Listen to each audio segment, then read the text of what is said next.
Hi guys. तो आज के इस वीडियो में हम चैप्टर नंबर 3 10th क्लास का चैप्टर नंबर 3 साइंस 1 का आज हम पूरा रिवाइज करने वाले हैं। ये आपके लिए एक रिवीजन वीडियो होने वाली है, तो प्लीज़ वीडियो में अंत तक बने रहिए, पूरा लेक्चर देख के जाना। और अगर आप ये चैप्टर पहले पढ़ चुके हैं तो ही ये रिवीजन लेक्चर देखना, क्योंकि मैं एकदम फास्ट एकदम क्विकली आपको 30 से बस 35 मिनट तक 30 to 35 मिनट के बीच में ये चैप्टर मैं ख़त्म करने वाला हूँ। तो बहुत ही फास्ट और क्विक लेक्चर होने वाला है। तो हम जल्दी से लेक्चर स्टार्ट करते हैं। भैया, ये जो चैप्टर नंबर 3 है, इसमें हमें कौन कौन से टॉपिक पढ़ने हैं?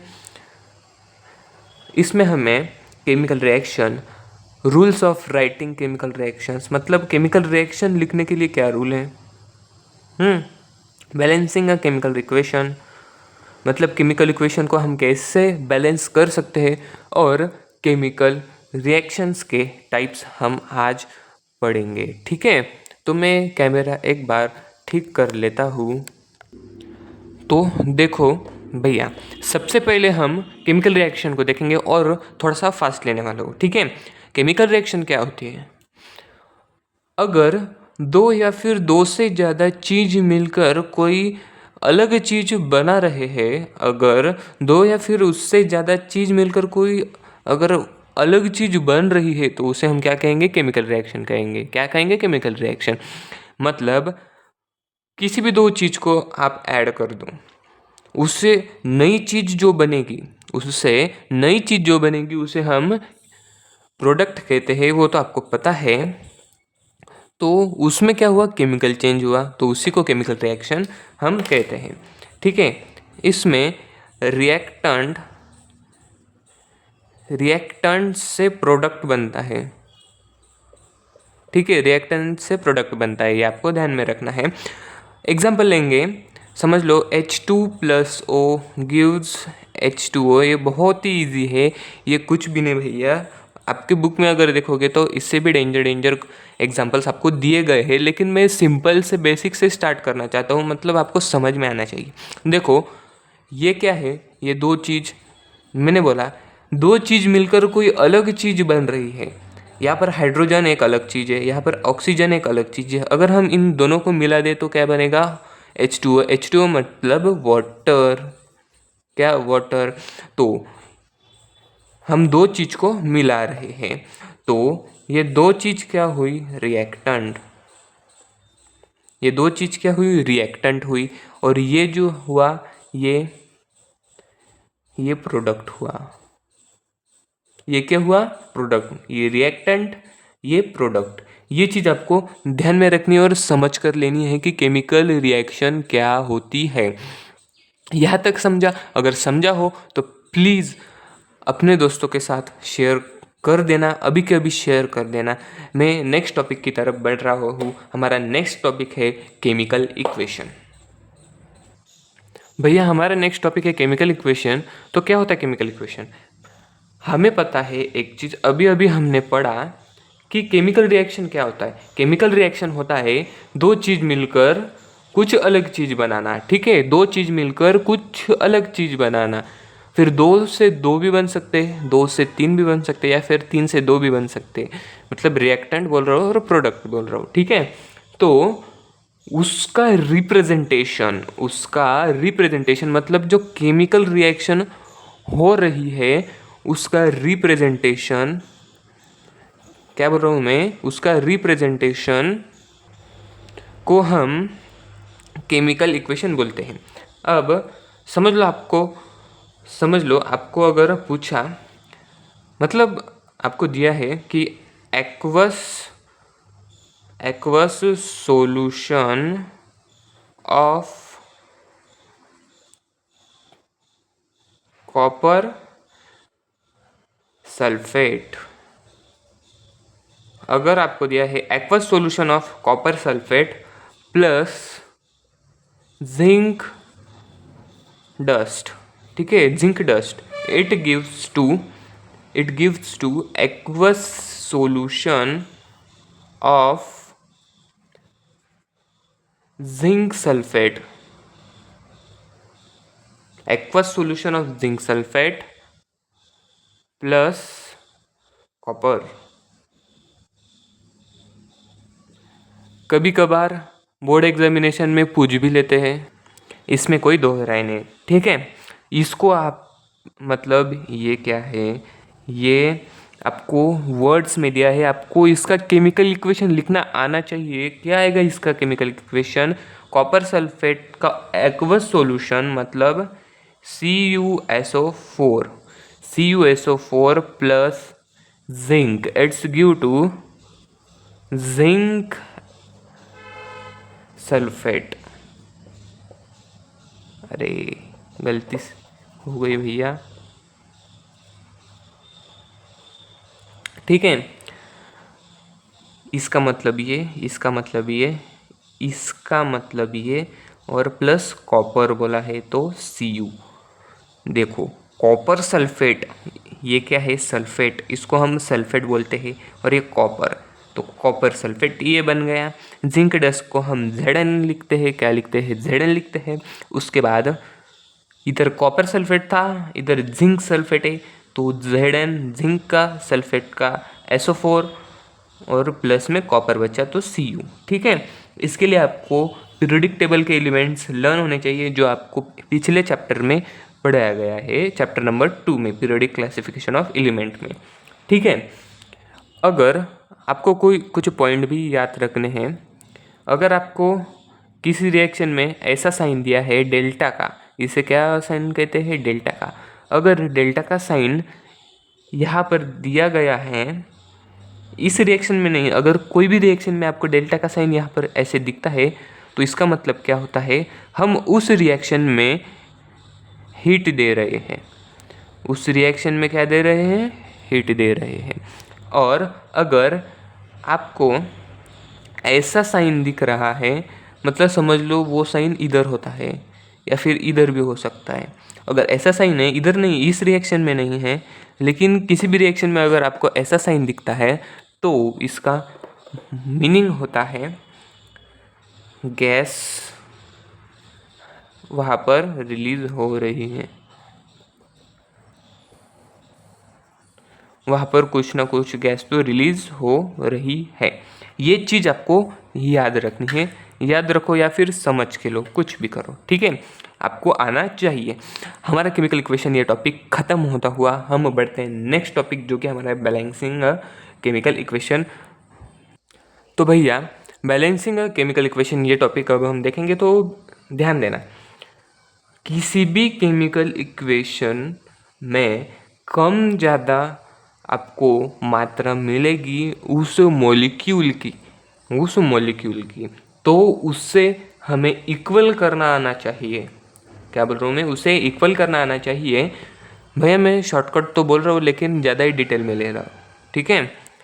तो ध्यान देना, हम एक क्वेश्चन से समझते हैं, या फिर एक एग्जांपल भी बोल सकते हो। देखो NaOH plus H2SO4 it's gives to Na2SO4 plus 2H2O, ठीक है। ध्यान देना, ध्यान देना, ध्यान देना, आपको बुक में बहुत बड़ा मेथड दिया है, पूरे स्टेप बाय स्टेप सॉल्व करके आपको बताया गया है, लेकिन आपको इतना ज़्यादा करने की ज़रूरत नहीं। अगर ज़्यादा मार्क्स के लिए क्वेश्चन आता है बोर्ड एग्जामिनेशन में, तो आपको पूरी स्टेप से सॉल्व करना है, वरना 1 या 2 मार्क्स के लिए अगर आया तो मैं जैसे बता रहा हूँ वैसे सॉल्व करना, ठीक है। हमें क्या करना है, ध्यान दे, ध्यान दो कैसे बैलेंस करते हैं। इधर Na कितना है? ये एक Na, और किधर है क्या? नहीं, एक Na है, 1 Na। इधर कितने Na है? 2 Na। इधर कितने हैं? 2 Na। तो ये इक्वल है क्या? नहीं, Na इक्वल नहीं है। इधर 2 है, इधर 1 है, इधर 2, इधर कितने? 2, इधर 1। तो पूरी रिएक्शन फिर से लिख लो, थोड़ी थोड़ी जगह छोड़ दो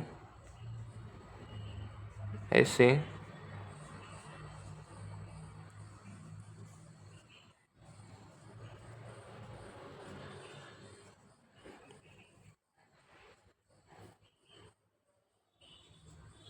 देखो मैं पूरा लिख रहा हूँ। हाँ, अब ध्यान दो, इधर 2, इधर 1, तो इधर 2 से मल्टीप्लाई कर दो, तो कितने बन गए, यानी कितने बन गए, 2, इधर 2 बन गए, इधर भी 2, Na मतलब सोडियम बैलेंस्ड। ठीक है, अब OH देखते हैं, इधर नहीं, इधर देखो, OH कितने हैं, OH कितने, अब कितने बन गए, 2, इधर कितने हैं, OH, इधर 2H, इधर 4 ऑक्सीजन, इधर 2H, इधर कितने, इधर ज़्यादा है। तो हम क्या देख रहे थे, OH,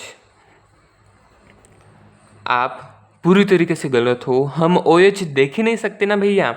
OH एक अलग अलग चीज़ है, हमें ऑक्सीजन और हाइड्रोजन को अलग अलग देखना है। इधर ऑक्सीजन कितना है, इधर 1 और ये 4, कितने हो गए, 5, इधर कितने ऑक्सीजन है, ये 4 और ये 1, 5 ऑक्सीजन बैलेंस्ड।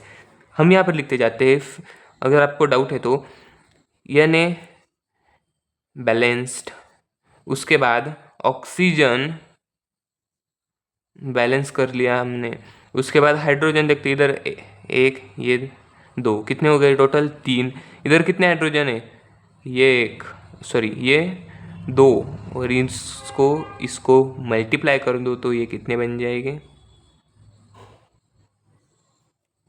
ठीक है, 4।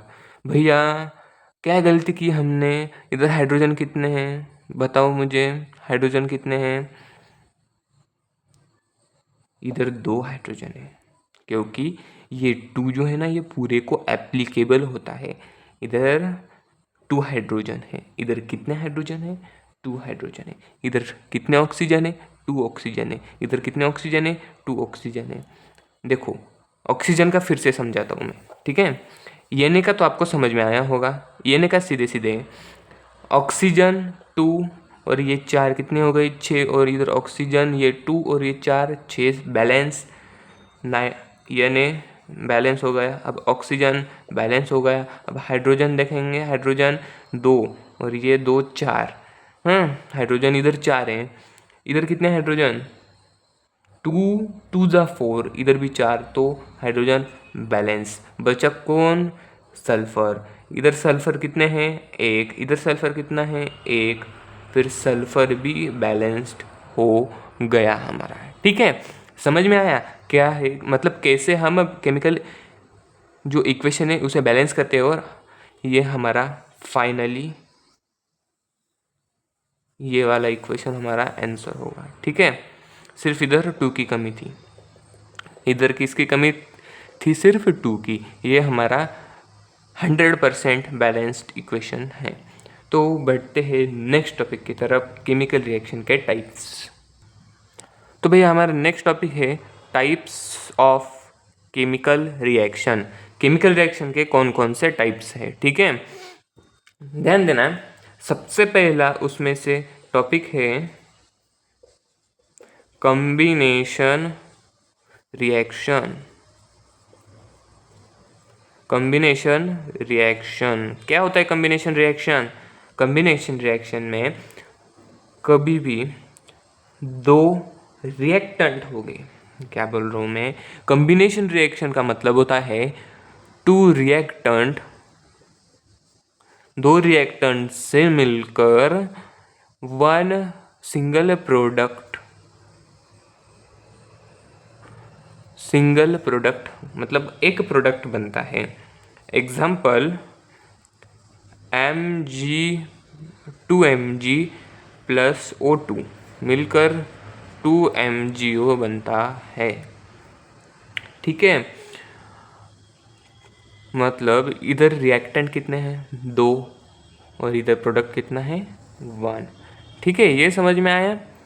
उसके बाद हम सेकंड टाइप देखते हैं। हमारा सेकंड टाइप है decomposition. Decomposition reaction. Decomposition reaction क्या होता है, डीकम्पोजिशन रिएक्शन, इस डीकम्पोजिशन रिएक्शन में भैया सिंगल प्रोडक्ट मतलब सिंगल रिएक्टेंट से मिलकर दो या फिर दो से ज़्यादा प्रोडक्ट बनते हैं।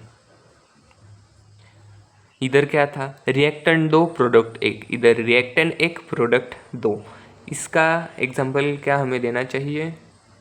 जी नहीं, कुछ ज़रूरत नहीं एग्जाम्पल की, आपको समझ में तो आ गया हुआ। क्या बोल रहा हूँ मैं, एक रिएक्टेंट से दो प्रोडक्ट बन रहे होंगे, उससे हम क्या कहेंगे? Decomposition reaction. बढ़ते हैं हमारा थर्ड टाइप जो कि है डिस्प्लेसमेंट रिएक्शन की तरफ। देखो भैया, हमारा थर्ड टाइप है डिस्प्लेसमेंट रिएक्शन। डिस्प्लेसमेंट रिएक्शन का मतलब क्या होता है? जो लेस रिएक्टिव आयंस होते हैं, जो लेस रिएक्टिव आयंस होते हैं, वो अपनी जगह बदलते हैं। किसकी जगह? जो मोर, मतलब ऐसे भी कह सकते हैं हम, लेस रिएक्टिव की जगह मोर रिएक्टिव आयंस आ जाते हैं। Less reactive ions more reactive ions के साथ चला जाता है, उसे हम डिस्प्लेसमेंट रिएक्शन कहते हैं। मतलब इधर जो मोर रिएक्टिव आयन है ना, जो मोर रिएक्टिव आयन है वो लेस रिएक्टिव आयन की जगह ले लेता है, और इसको जो लेस वाला है वो बाहर कर दिया जाता है। और उसी तरह डबल डिस्प्लेसमेंट रिएक्शन में क्या होता है, जो लेस रिएक्टिव और जो मोर रिएक्टिव आयंस होते हैं वो एक दूसरे की जगह लेते हैं, उससे मतलब इधर डिस्प्लेस कितना हुआ? डबल, मतलब दोनों ने एक दूसरे की जगह ले ली। लेकिन इधर सिंगल डिस्प्लेसमेंट मतलब इस वाले ने इसकी जगह ले ली और इसको बाहर कर दिया, इसको लेस वाले को जगह नहीं मिली। ठीक है, ये चीज़ आपको ध्यान में रखनी है। हमारे टाइप्स ऑफ केमिकल रिएक्शन यहाँ पर ख़त्म होते हुए हम आगे बढ़ते हैं एंडोथर्मिक रिएक्शन और एक्सोथर्मिक रिएक्शन की तरफ। तो भैया देखो, एंडोथर्मिक रिएक्शन की तरफ अब हम सबसे पहले समझते हैं क्या होता है एंडोथर्मिक रिएक्शन। एंडो का मतलब आत्म्या, मतलब अंदर आना। आपको ये याद रखने के लिए मैं ट्रिक दे रहा हूँ। एंडो का मतलब मतलब अंदर आना।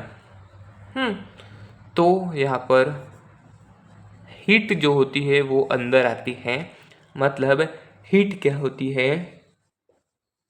एब्जॉर्ब होती है। हीट क्या होती है? एब्जॉर्ब होती है। उसको हम एंडोथर्मिक रिएक्शन कहते हैं। कब? जब फिजिकल चेंज होता है तब हीट एब्जॉर्ब होती है, उससे हम एंडोथर्मिक रिएक्शन बोलते हैं। मतलब मेल्टिंग ऑफ आइस का मेल्ट होना। ठीक है, उसी तरह एक्सोथर्मिक रिएक्शन क्या होती है? एक्सोथर्मिक रिएक्शन में हीट रिलीज होती है। हीट क्या होती है? रिलीज होती है। हीट क्या होती है? रिलीज होती है। आपको ध्यान में रखना है, हीट क्या होती है? रिलीज होती है। अगर हीट यहाँ पर रिलीज हो रही है तो एग्जाम्पल हम क्या बोल सकते हैं? Conversion of ice to water.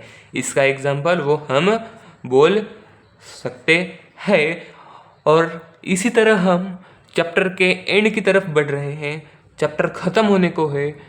मैंने बोला था आधे घंटे में आपको मैं पूरा चैप्टर रिवाइज कर दूंगा, और ये बहुत ही फास्ट ले रहा हूँ। ठीक है, बहुत ही क्विक रिवीजन आपको मैं करा रहा हूँ। तो बढ़ते हैं नेक्स्ट टॉपिक की तरफ। तो भैया हम जल्दी से आगे बढ़ते हैं हमारे नेक्स्ट पार्ट, मतलब जो नेक्स्ट टॉपिक है उसकी तरफ, factor affecting the rate of chemical reaction. जो केमिकल रिएक्शन है वो होने के लिए कौन से फैक्टर अफेक्ट करते हैं? तो हमें कौन से भी 4 फैक्टर हमें याद रखने हैं। उसमें सबसे पहले हम 4 ही देखेंगे। सबसे पहला है नेचर ऑफ द रिएक्टेंट। क्या बोल रहा हूँ मैं?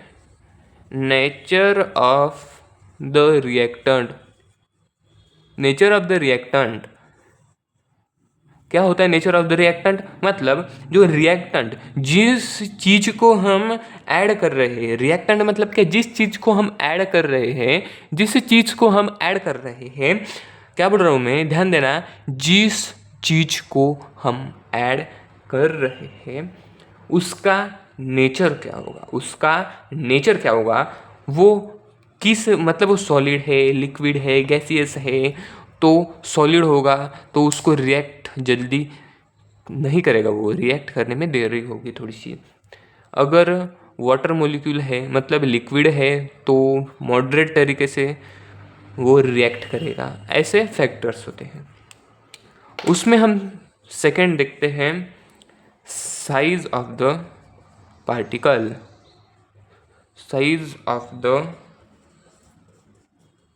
पार्टिकल मतलब जितना आप छोटा पार्टिकल लोगे, जितना आप छोटा पार्टिकल लोगे उतना रिएक्शन जल्दी होगा, देर कम लगेगी। भैया क्या बोल रहा हूँ मैं? साइज ऑफ द पार्टिकल पर बहुत ज़्यादा केमिकल रिएक्शन डिपेंड होता है, केमिकल रिएक्शन पर वो अफेक्ट करता है। जितना आप छोटा मॉलिक्यूल लोगे, जितना छोटा पार्टिकल लोगे, उतनी जल्दी से जो है केमिकल रिएक्शन होगी, उसे हम साइज ऑफ द पार्टिकल कहते हैं। तीसरा देखते हैं टेम्परेचर। Temperature of reaction. भैया टेम्परेचर ऑफ रिएक्शन कैसे अफेक्ट करता है? मतलब यहाँ पर कहने का मतलब है कि जितना रिएक्शन का टेम्परेचर ज़्यादा उतनी रिएक्शन फास्ट होगी, जितना टेम्परेचर कम उतनी रिएक्शन स्लो होगी। बहुत सी रिएक्शन इसी बेसिस पर है, ठीक है। तो टेम्परेचर ऑफ द रिएक्शन भी एक फैक्टर होगा केमिकल रिएक्शन का, ठीक है। नेक्स्ट फैक्टर देखेंगे कैटालिस्ट, ठीक है। हम नेक्स्ट फैक्टर देखेंगे कैटालिस्ट, ठीक है। नेक्स्ट फैक्टर हम देखेंगे कैटालिस्ट। तो क्या होता है कैटालिस्ट? ध्यान देना, कैटालिस्ट हम कोई भी रिएक्शन फास्ट करने के लिए, कोई भी रिएक्शन फास्ट करने के लिए हम उसमें कैटालिस्ट ऐड करते हैं। मतलब वो रिएक्शन का जो समय है उसको रिड्यूस करता है। मतलब अगर हम किसी भी रिएक्शन में कैटालिस्ट डालेंगे तो वो रिएक्शन जल्दी होगी। तो वो रिएक्शन कैसी होगी? जल्दी होगी, उसको देरी कम लगेगी, तो उसे हम कैटालिस्ट कहते हैं। क्या कहते हैं? उसे हम कैटालिस्ट कहते हैं। तो factors affecting the rate of chemical reaction, ये टॉपिक हमारा कंप्लीट होता हुआ। और ये टॉपिक मोस्ट इम्पॉर्टेंट है, लिख लेना। इस पर क्वेश्चन आ सकता है आपके बोर्ड एग्जामिनेशन में, वो कौन सा भी ईयर हो, 26, 27, 28, कौन सा भी ईयर हो, आपको ये क्वेश्चन देखने को मिलेगा, ठीक है। समझे? हम अगला मोस्ट और इससे भी ज़्यादा मोस्ट इम्पॉर्टेंट टॉपिक की तरफ बढ़ रहे हैं, जो 11th 12th में भी बहुत ज़्यादा इम्पॉर्टेंट है, ऑक्सीडेशन एंड रिडक्शन। यह हमारा नेक्स्ट टॉपिक है ऑक्सीडेशन एंड रिडक्शन। ऑक्सीडेशन का मतलब क्या होता है मैं आपको जल्दी से समझा देता हूँ, तो ध्यान देना ध्यान देना ध्यान देना। देखो, ऑक्सीडेशन का मतलब क्या होता है? Gain of oxygen. Gain of oxygen मतलब किसी भी रिएक्शन में अगर ऑक्सीजन अंदर आ रहा है तो मतलब ऑक्सीजन मिल रहा है तो उसे हम ऑक्सीडेशन कहते हैं। या फिर किसी रिएक्शन में हाइड्रोजन जो है वो रिमूव हो रहा है।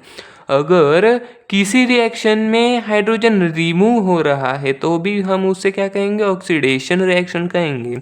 अगर किसी भी रिएक्शन में हाइड्रोजन मिल रहा है, हाइड्रोजन गेन हो रहा है, तो उसे हम रिडक्शन कहेंगे। तो उसे हम क्या कहेंगे? रिडक्शन कहेंगे। अगर किसी भी रिएक्शन में ऑक्सीजन निकल रहा है, अगर किसी भी रिएक्शन में ऑक्सीजन निकल रहा है तो उसे हम क्या कहेंगे? तो उसे हम कहेंगे रिडक्शन। ठीक है। ऑक्सीडेशन और रिडक्शन का ये मेजर डिफरेंस है, ये आपको आता ही होगा और ये इम्पोर्टेंट है, मोस्ट इम्पोर्टेंट है। ठीक है। इसमें एक टर्म है, इसमें आपको एक टर्म दी गई है, इसमें आपको एक टर्म दी गई है रिडॉक्स रिएक्शन, रिडॉक्स रिएक्शन क्या दी गई होगी? Redox reaction. क्या है रिडॉक्स रिएक्शन? क्या है रिडॉक्स रिएक्शन? रिडॉक्स रिएक्शन का मतलब होता है ऑक्सीडेशन और रिडक्शन एक ही रिएक्शन में हो रहा हो। तो अगर ऑक्सीडेशन और रिडक्शन एक ही रिएक्शन में हो रहा है तो उसे हम क्या कहेंगे? Redox reaction. मतलब redox reaction equals to oxidation plus reduction, ये आपको ध्यान रखना है। ये भी भैया रिडॉक्स रिएक्शन पर एक पूरा चैप्टर बना हुआ है आपका मतलब 11th स्टैंडर्ड और 12th स्टैंडर्ड पर। ठीक है, रिडॉक्स रिएक्शन पर एक पूरा चैप्टर बना हुआ है, ये बहुत ही इम्पोर्टेंट है, मोस्ट इम्पोर्टेंट है। ठीक है, अभी के लिए नहीं लेकिन आने वाले कुछ सालों में आपको ये यूज़ होने वाला है। ठीक है, रिडॉक्स रिएक्शन। तो हाँ, बढ़ते हैं हम नेक्स्ट टाइप की तरफ, टाइप नहीं, नेक्स्ट टॉपिक की तरफ, जो है करोजन।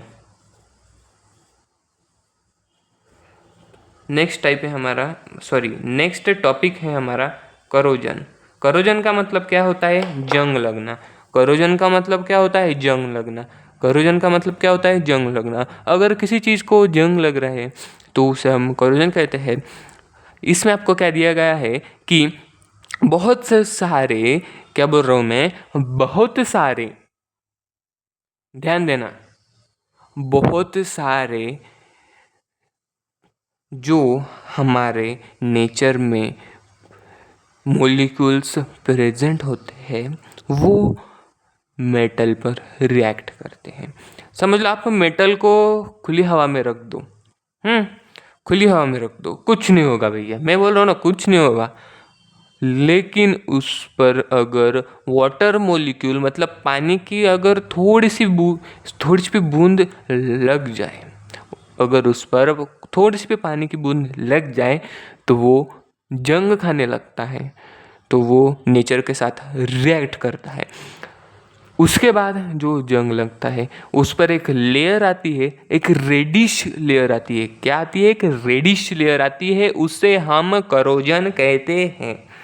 उसे हम क्या कहते हैं? करोजन। और हमारा इस चैप्टर का लास्ट का टॉपिक है रैंसिडिटी। भैया ये एसिडिटी नहीं है, ये एसिडिटी नहीं है, ये रैंसिडिटी है। क्या है रैंसिडिटी? ध्यान दो इधर। रैंसिडिटी मतलब जो हम देखते हैं कि जो ऑयल है वो नेचर के साथ रिएक्ट कर सकता है। समझ लो यूज किया हुआ ऑयल है। समझ लो आप किसी भी होटल में जाओ, उसमें समोसे कचौरी अगर तली हुई हो, उसमें अगर वो चीज़ तली हुई हो तो वो बचा हुआ तेल क्या ऐसे ही छोड़ देते हैं? नहीं, वो खराब, उसमें से एक स्मेल आती है। अगर हम उसे खुली हवा में छोड़ दे तो उस स्मेल को ही रैंसिडिटी कहते हैं। क्या कहते हैं? रैंसिडिटी कहते हैं भैया। यहाँ पर आपका चैप्टर धीरे धीरे ख़त्म होने की कगार पर मैंने बोला था, और अब ख़त्म भी हो चुका है। आपका ये जो चैप्टर नंबर 3 है केमिकल रिएक्शन एंड इक्वेशन, इसका रिवीजन ख़त्म होता हुआ। तो अगर आपको समझ में आया ये चैप्टर तो प्लीज़ अपने दोस्तों के साथ शेयर करो, सबसे पहले शेयर करो। लाइक नहीं किया तो भी चलेगा भैया, लेकिन शेयर ज़रूर करना अपने सभी दोस्तों को, ये चीज़ें आपको आनी चाहिए। ठीक है, तो मिलते हैं next chapter next revision lecture के साथ। तब तक के लिए गुड बाय।